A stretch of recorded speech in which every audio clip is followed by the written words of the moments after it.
O João Lopes pergunta aqui: existem muitas referências na Bíblia a Alexandre o Grande?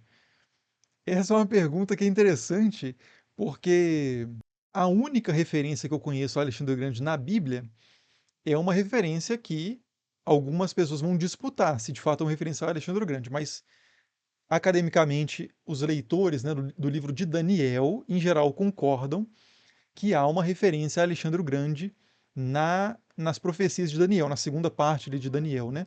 Do capítulo 7 ao 12, se eu não me engano. Que é a referência à besta da qual saem. É uma besta que sai em quatro chifres, né? Representando os seus principais generais. E dessa besta, em determinado momento, a partir da via do Seleuco, que é um dos generais, vai emergir o Antíoco Epífanes, que é um chifre, é um chifrinho menor, que fala palavras de blasfêmia e de arrogância, um chifre arrogante, etc., né, que seria uma referência ao Antíoco Epifânio, Antíoco IV Epifânio, que é da sucessão lá de Seleuco que vem de Alexandre o Grande. Então, mas nenhum desses nomes aparece, tá, no livro de Daniel. Isso é uma interpretação, uma espécie de decodificação das imagens colocadas ali nas profecias do livro de Daniel. E aí Alexandre o Grande vai ser citado dessa mesma forma, vai ter uma referência a Alexandre o Grande dessa mesma forma em outros textos apocalípticos judaicos, com muita frequência, e depois no Islã também. Há uma figura, que eu esqueci o nome agora em árabe, que traduzido é o bicorne, aquele que tem dois chifres, que muitos historiadores, a maioria dos historiadores concorda que também é uma referência ao Alexandre o Grande. Inclusive tem muitas histórias associadas ao bicorne, que são histórias associadas ao próprio Alexandre, como quando ele encontra um filósofo, no caso da história sobre Alexandre o Grande, quando Alexandre o Grande encontra Diógenes, o cínico, e o Diógenes dá uma lição de humildade para Alexandre, e essa história acontece também nas Mil e Uma Noites, que tem essa origem com uma influência já do Islã muito forte, e que fala do Bicorne, desse grande conquistador, que encontra uma cidade em que as pessoas são muito simples, e uma dessas pessoas dá uma lição de humildade idêntica à do Diógenes, né, ao Bicorne. Então tem vários paralelos, mas nenhuma referência assim explícita. Não se usa o nome, né, Alexandre o Grande, nem na Bíblia, nem no Alcorão. Mas na Bíblia você tem essa referência no livro de Daniel, muito provável. Eu, por exemplo, acredito que seja o caso, de que essa figura referida no livro de Daniel seja o Alexandre o Grande. E no caso do Alcorão, existe a referência explícita a esse bicorne, né? Mas que muito provavelmente também é o Alexandre o Grande, mas também não há a menção nominal a ele, não. E claro, né, até brincaram aqui, né, os caras conseguem falar mal até de Alexandre o Grande. Mas para eles não é Alexandre o Grande, né? O Alexandre o Grande apareceu na. A gente conserva essa referência a Alexandre III da Macedônia, né? Ou Alexandros III da Macedônia, como Alexandre o Grande, porque ele de fato foi idolatrado assim pelos gregos e depois no Renascimento, esse resgate histórico. Na própria Idade Média também tem o romance de Alexandre, várias lendas de Alexandre que circularam muito na Idade Média. Então, na tradição europeia ocidental e oriental também, Alexandre o Grande foi um grande ícone, né, de guerreiro, conquistador. Então, ele de fato entrou na nossa história como o Grande, mas muitos povos achavam o Alexandre o Grande o Alexandre o Terrível, Alexandre o Cruel, o Alexandre o Invasor, né? Tem muitas outras opiniões, né, em outros lugares sobre Alexandre, claro. Alexandre o Médio, né? O Renato brinca aqui, né? Alexandre o Médio, isso é o que não dá para falar, né? Ou você odeia ou você ama Alexandre. Dizer que foi um personagem histórico trivial, né? É impossível, porque realmente o cara com 32 anos, né? Alcançar ter participado de tantas guerras, né? Tantos eventos de conquista, dominação, política, diplomática e por guerras também é algo absurdo, né? Incrível. Então, assim, certamente não é um personagem médio. Agora, alguém pode dizer assim, tá, mas as conquistas foram verdadeiras invasões, destruições cruéis, foi terrível, Alexandre o Sanguinário, beleza. Mas continua sendo uma figura historicamente excepcional, né? Alexandre o de boa, ele não era, com certeza.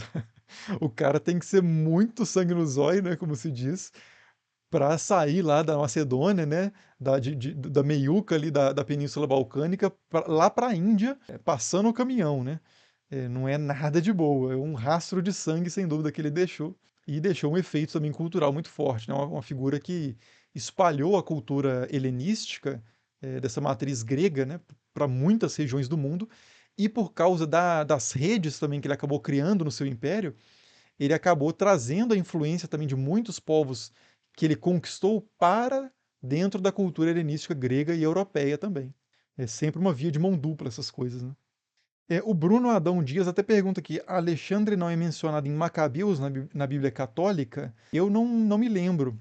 Tem um outro Alexandre, né, que é o Alexandre Hircano, mas o Alexandre o Grande, o grande problema dos Macabeus era de fato o helenismo, né, era combater as influências e os líderes também que vinham dessa sucessão helênica, que vinham da linha de Seleuco, que era um dos generais de Alexandre, né, e consequentemente que trazia muito, impunha muito da cultura helenística para a região ali dos antigos reinos de Judá e de Israel, na época era província já da Judéia, né? Então, por exemplo, o livro de sabedoria, a Sabedoria de Ben Sira, é um livro que faz muita polêmica contra certos ensinos gregos também, né? Está nesse contexto de resistência cultural ao helenismo.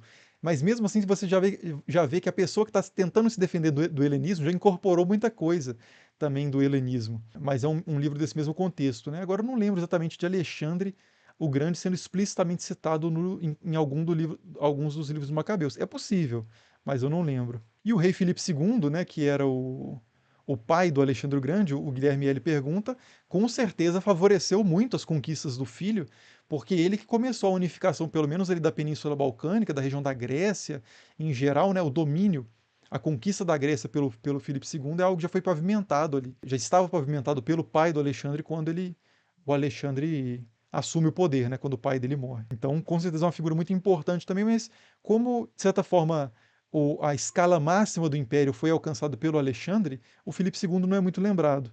Mas esse movimento inicial dele é muito importante, né? Sem o Filipe II, de forma alguma, teria existido Alexandre o Grande. Não só por ser pai dele, né?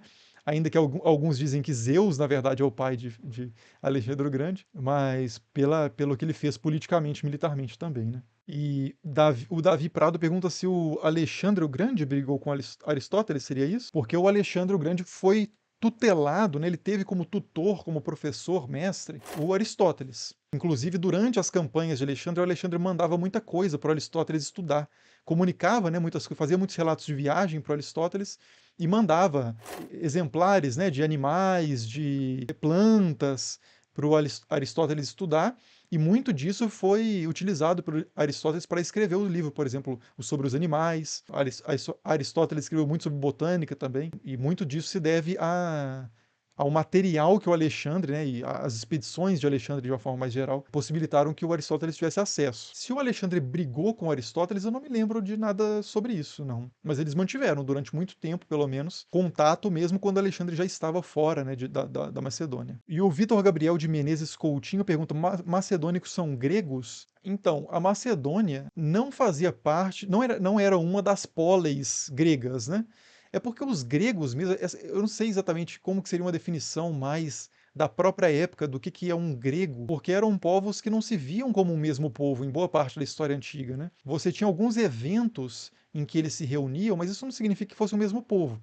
Eles compartilhavam uma língua, né? E compartilhavam algumas festas em comum, como por exemplo as Olimpíadas. Mas eles guerreavam, tinham uma autonomia, soberania nos seus territórios, nas polis, né? E a Macedônia não estava, em geral não esteve nesse contexto, não. Era um povo diferente, né? Agora, se você pegar essa definição de uma forma mais abrangente, o Alexandre o Grande, ele adotou a cultura grega como a sua, né? E propagou a cultura grega, de matriz principalmente grega, pelo mundo. Então, nesse sentido, Alexandre era um grego, mas muito mais cultural do que etnicamente falando, né? Mas não sei responder exatamente essa pergunta, por onde eu responderia isso etnicamente, culturalmente, né? Não saberia te dar uma resposta muito satisfatória para essa pergunta, não. E o Sandro pergunta se o Alexandre teve influência do Diógenes o Cínico. Existe uma lenda sobre isso, né, contada posteriormente, de que Alexandre, em uma das suas viagens, encontrou Diógenes, ele era um grande admirador de Diógenes, segundo essa lenda. Acho que isso está no... Eu não sei se isso está no outro Diógenes, né, no Diógenes Laércio, ou em outro texto. Mas aí o Alexandre encontra esse filósofo, né, que é o Diógenes o Cínico, sobre quem eu falei no vídeo sobre Prometeu, antigamente a vida era melhor. E Alexandre diz assim que se não fosse, não, ele diz assim que ele dá qualquer coisa para o Diógenes porque ele é um grande admirador do Diógenes. E aí o Diógenes pede uma única coisa, ele fala com o Alexandre assim: "Eu quero só uma coisa, sai da minha frente", basicamente, né? Afaste-se, porque você está fazendo sombra em mim. Eu tô aqui tomando sol e você tá fazendo sombra em mim. Então a única coisa que eu te peço é para sair. E aí o Alexandre fica, claro, chocado, né? Ele não corta a cabeça do Diógenes, pelo contrário, segundo diz a história, ele diz, depois que Diógenes fala isso com ele diz: se eu não fosse Alexandre, queria ser Diógenes. Impossível imaginar duas figuras mais distantes uma da outra, né? Diógenes o Cínico é a figura mais sem ambição imaginável, e o materiais e espaciais, né, militares e coisa do tipo, pelo menos, e Alexandre o contrário, né? Mas assim, se isso aconteceu de fato ou não, só Deus sabe. Só os deuses sabem.